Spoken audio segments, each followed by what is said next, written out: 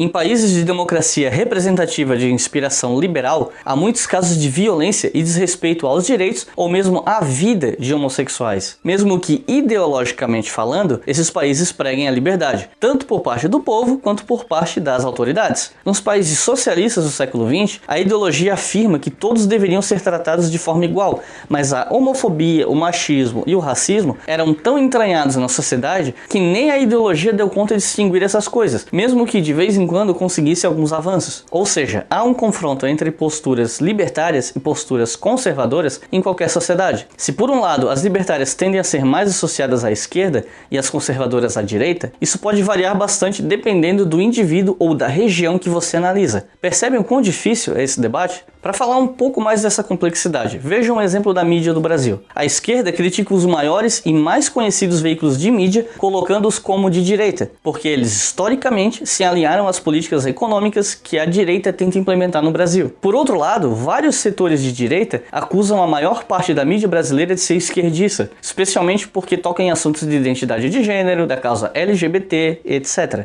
Percebam, a esquerda critica o viés econômico da mídia, a direita critica o viés social. Não são a mesma coisa e muitas vezes eles não se misturam. Essa própria separação entre o social e o econômico cria cisões dentro da esquerda e dentro da direita. Na direita, por exemplo, você tem vertentes liberais no aspecto social que defendem a liberdade individual quase que irrestrita e vertentes mais conservadoras que acham que é necessário sim intervir nesse sentido sobre os assuntos de ordem moral e de desrespeito às tradições, tanto seculares quanto religiosas. É por isso que diagramas funcionam dessa forma, onde há um eixo horizontal e um eixo vertical. O eixo horizontal divide a direita e a esquerda, especialmente na economia, e o vertical difere posturas mais autoritárias ou conservadoras de posições mais libertárias no social. O compasso político é o mais usado atualmente, talvez por ser o menos pior. O problema é que o seu posicionamento nesse diagrama está condicionado a como quem formulou as perguntas que você responde interpreta as respostas, porque dependendo de como você formula a pergunta, a resposta te encaminha para algum lugar que não necessariamente condiz com a realidade. Você pode facilmente responder as perguntas econômicas a partir de um viés social-democrata e ser posicionado como extrema-esquerda, por conta da formulação desse diagrama estar atrelada a uma direita econômica liberal, especialmente inspirada nos liberais dos Estados Unidos. Nenhum diagrama desses é muito confiável, mas eles ajudam um pouco a se definir, especialmente quem tem dificuldades com isso. Outra coisa na qual ele ajuda é demonstrar que há sim autoritarismos de direita e de esquerda, tanto quanto existem posturas libertárias tanto na esquerda quanto na direita.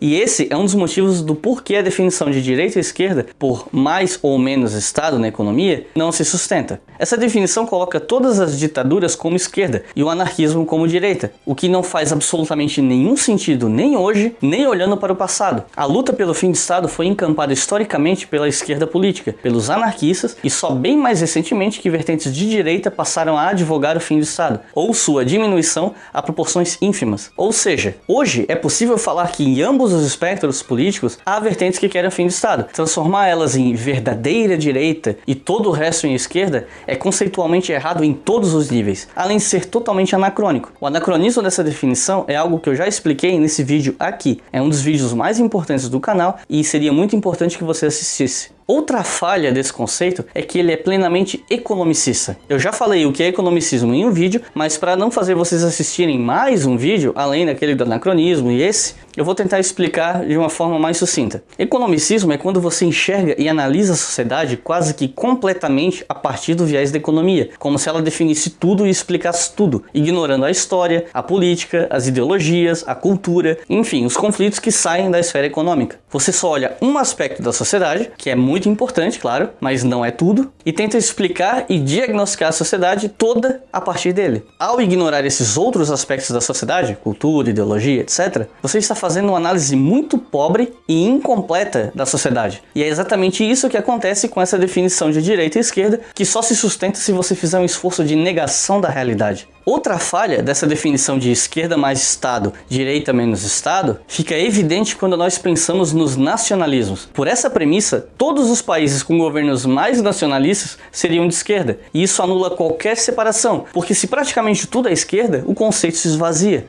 Isso sem contar que, como a Ajaz Ahmad fala muito bem, o nacionalismo é um fenômeno que atravessa direita e esquerda e não pode ser encaixado só em um deles. Já falei sobre isso em um vídeo que você pode acessar aqui desse quadro Conceitos Históricos. É um vídeo antigo, mas o conteúdo vale a pena. Ou seja, para quem define esquerda e direita desse jeito, mais ou menos Estado, o compasso político ficaria mais ou menos assim. Agora você me diz honestamente, se você acha que isso faz algum sentido ou se é apenas a falácia do verdadeiro escocês. Dê uma procurada no Google sobre a ideia de falácia do verdadeiro escocês que vocês vão entender. Enfim, o Estado e a economia têm um papel nessa equação, um papel importante, mas não são só eles que definem direita e esquerda. Você pode olhar sistemas políticos e propostas de sociedade com um olhar moralizante. Quando um anarquista diz que o Estado, a religião, a propriedade privada dos meios de produção, não dos objetos, das posses, são formas de dominação do homem e devem ser abolidas, ele está fazendo uma análise moralizante. Quando um liberal defende o direito natural do homem em relação a um Estado interventor, ele está fazendo uma análise moralizante. Quando um social-democrata defende que a função do Estado é ajudar os mais necessitados e que o oposto disso seria leviano, ele está fazendo uma análise moralizante. Isso é normal para todos os sistemas, e nós que fazemos parte de sistemas, temos todo o direito de opinar sobre qual é o melhor para nós. Agora, a definição de direita e esquerda, ainda que você possa olhar de forma moralizante, não deve ser guiada por esse princípio. Ela é uma distinção de disputa política, não uma luta do bem contra o mal. Logo, a moralidade deve estar atrelada aos projetos de cada lado que disputam por espaço na sociedade.